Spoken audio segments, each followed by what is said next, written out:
I want to ask you, are you aware of your true potential, who you are, and how the mind works? It's obvious to make a lot of decisions, but are those decisions growth-oriented lines? It's important to take note of this. Now, stay with me because I'm going to show you the image that represents mind. Mind is everything. I want you to use your imagination and create in your mind the ideals you want. You will always render better service when you are working from within out. Don't bother yourself too much to what is going on around you. Make your inner world rich and beautiful, and this will be reflected in your results. For the most part, there is no such thing as time and space when you are dealing with mind. As Soren Kierkegaard wrote, people say time flies, time stands still.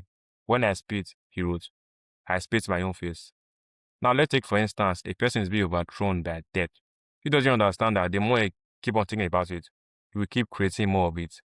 The simple solution is to concentrate on the things you want, not on the things you don't want. You have higher faculties, and they are the will, memory, perception, reason, intuition, and the imagination. These faculties draws ideas from your inner world as well as your environment. It is most often a functional response to problem solving. You see, for you to be receptive to ideas, you must have a center for your thought to channel this creative spirit that flows through you. You must have a strong desire for something. George Bernard Shaw said, people always blame their circumstance for what they are. I don't believe in circumstance. Those who get on in this world are those who get up and look for the circumstance they want. And if they can't find them, they make them. Always be ready to act. Always be ready to act when the time comes. And that time is now. Act now.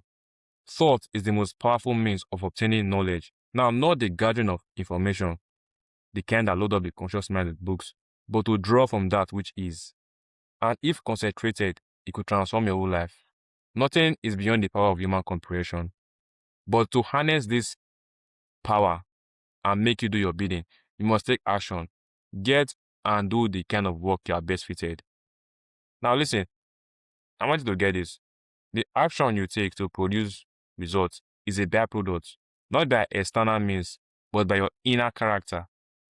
The cooperation between your conscious and subconscious mind. This is attitude. Attitude is the composite of your thoughts, feeling, and action. Once your attitude is bad, everything you do goes haywire. To maintain the habits of success, and it's good to remember that nothing in the universe stands still.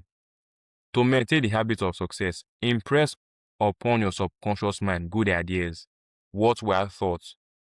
It takes discipline to maintain spontaneity when moving toward the direction of your dreams. And any idea you hold in your conscious mind and controlled long enough, it gets into your subconscious mind and becomes autonomous. This won't become an effort on your part. The end product, now get this, the end product of series of effort you put in the accomplishment of your ideas, your goals, your dreams, is that it becomes autonomous. Now, don't sit right there and say to yourself you have everything under control, because you have to be careful. The years will tend to do the same thing to your habits, the same it did to any piece of iron, which is to rust. Now think, your ideas have a two-way street. What you want has a two-way street. Is either you get emotionally involved with it, and by so doing, it gets into your subconscious and becomes a part of you, or you don't get emotionally involved with it, and it leaves your consciousness entirely. Once in a while, you're going to lose control and find yourself doing what you've been doing in the past. This is why thinking is vital. This is why thinking is very important. Put a door to your consciousness and make sure what gets in is good. I want you to drop off feeling of fear and embarrassment. Just let yourself go and become totally relaxed. Not only that, you must have the ability to control your thoughts, be able to plan for the future, have goals, and be aware of the present. According to Maslow said, the healthy person has sufficient skills, ability of doing many things, and has the equipment to carry out tasks and move towards full humanness. That is, draw true potential.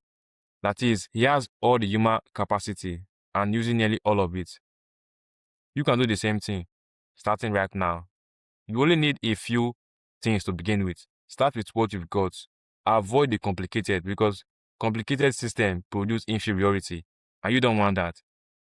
The energy you send out will come back to you. So simple. What you put out come back to you. This is the law of cause and effect. Some individuals are trying to cut corners, and at the end of the day, they realize that what they are doing is dumb. I want you to get this. It's not what you know that's important. It's what you feel, your emotions. Your subconscious mind is omnipresent.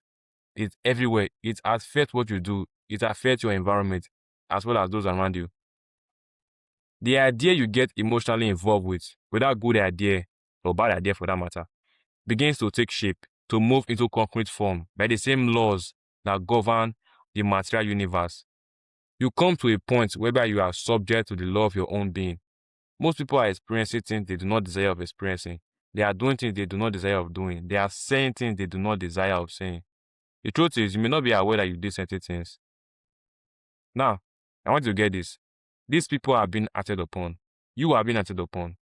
This is the reason when a person says they're going to do something, the truth is they are not going to do it unless you get emotionally involved with that idea, unless you get emotionally involved with your idea.